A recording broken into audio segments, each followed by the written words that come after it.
Évangile de Jésus-Christ selon saint Matthieu. En ce temps-là, quelques-uns des scribes et des pharisiens adressèrent la parole à Jésus. « Maître, nous voulons voir un signe venant de toi. » Il leur répondit, « Cette génération mauvaise et adultère réclame un signe, mais en fait de signe, il ne lui sera donné que le signe du prophète Jonas.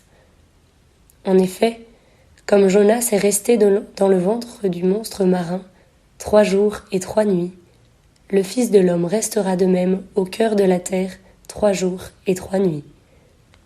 Lors du jugement, les habitants de Ninive se lèveront en même temps que cette génération et ils la condamneront. En effet, ils se sont convertis en réponse à la proclamation faite par Jonas, et il y a ici bien plus que Jonas. Lors du jugement, la reine de Saba se dressera en même temps que cette génération et elle la condamnera. En effet, elle est venue des extrémités de la terre pour écouter la sagesse de Salomon, et il y a ici bien plus que Salomon.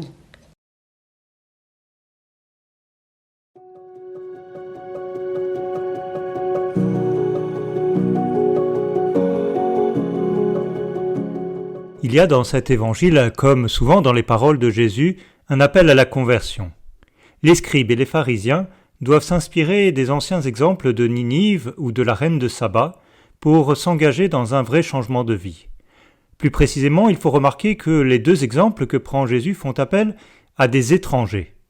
Ninive est la capitale assyrienne à laquelle le prophète israélite, Jonas, a prêché la conversion. Et la reine de Saba, c'est cette étrangère venue à la rencontre du roi d'Israël, Salomon. C'est donc en s'appuyant sur ce qui est vécu par des étrangers, qui avaient bien peu de raisons de se convertir, que Jésus incite ses auditeurs à s'engager. C'est une manière d'envisager la conversion qui ne nous est peut-être pas familière.